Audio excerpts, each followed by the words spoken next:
ನಮ್ಮ ಕರ್ತನೂ ರಕ್ಷಕನೂ ಆಗಿರುವ ಯೇಸು ಕ್ರಿಸ್ತನ ನಾಮದಲ್ಲಿ ಸತ್ಯವೇದದ 20ನೆಯ ಪುಸ್ತಕವಾಗಿರುವ ಜ್ಞಾನೋಕ್ತಿಗಳು ಎಂಬ ಪುಸ್ತಕದ 30ನೆಯ ಅಧ್ಯಾಯದ ಪ್ರಶ್ನೋತ್ತರಗಳನ್ನೊಳಗೊಂಡ ಈ ಸಂಚಿಕೆಗೆ ನಿಮ್ಮೆಲ್ಲರಿಗೂ ಸ್ವಾಗತ.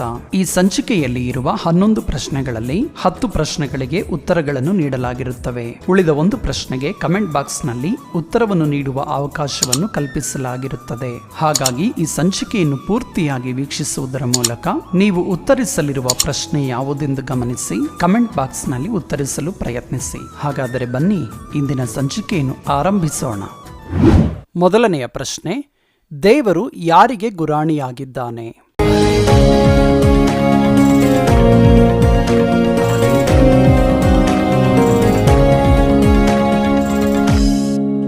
ಉತ್ತರ ಶರಣಾಗತರಿಗೆ. ಎರಡನೆಯ ಪ್ರಶ್ನೆ, ಬೆಟ್ಟದ ಮೊಲಗಳು ತಮ್ಮ ಮನೆಗಳನ್ನು ಎಲ್ಲಿ ಮಾಡಿಕೊಳ್ಳುವವು?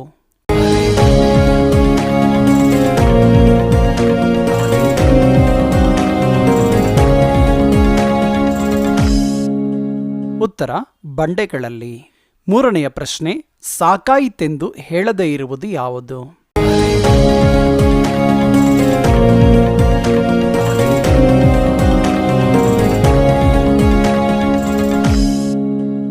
ಉತ್ತರ ಬೆಂಕಿ. ನಾಲ್ಕನೆಯ ಪ್ರಶ್ನೆ, ಕೋಪ ಕಲಕುವುದರಿಂದ ಉಂಟಾಗುವುದೇನು?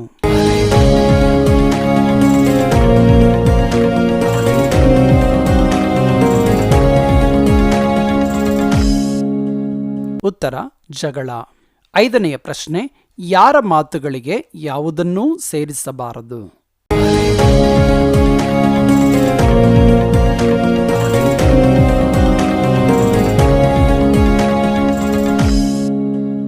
ಉತ್ತರ ದೇವರ ಮಾತುಗಳಿಗೆ. ಆರನೆಯ ಪ್ರಶ್ನೆ, ನನ್ನಿಂದ ಕಪಟವನ್ನು ತೊಲಗಿಸು ಎಂದು ಬೇಡಿಕೊಂಡವನು ಯಾರು?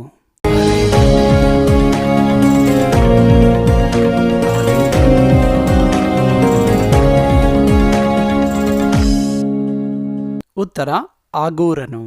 ಏಳನೆಯ ಪ್ರಶ್ನೆ, ಯಾರ ಮೇಲೆ ಯಾರಿಗೆ ದೂರನ್ನು ಹೇಳಬಾರದು?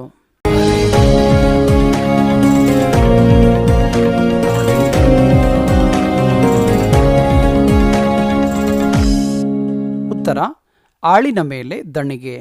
ಎಂಟನೆಯ ಪ್ರಶ್ನೆ, ಆಗೂರನ ತಂದೆಯ ಹೆಸರೇನು?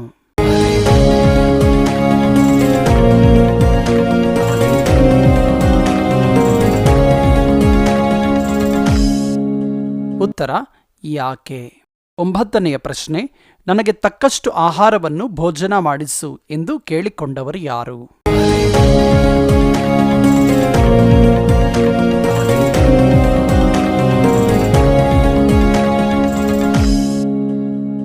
ಈ ಪ್ರಶ್ನೆಗೆ ನೀವೇ ಕಮೆಂಟ್ ಬಾಕ್ಸ್ನಲ್ಲಿ ಉತ್ತರಿಸಿ. 10ನೆಯ ಪ್ರಶ್ನೆ, ಯಾವುದರ ಮಾರ್ಗವನ್ನು ಗ್ರಹಿಸಲು ಸಾಧ್ಯವಿಲ್ಲ?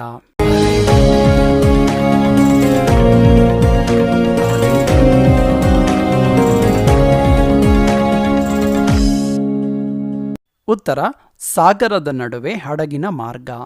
11ನೆಯ ಪ್ರಶ್ನೆ, ಮೃಗರಾಜನು ಯಾರು?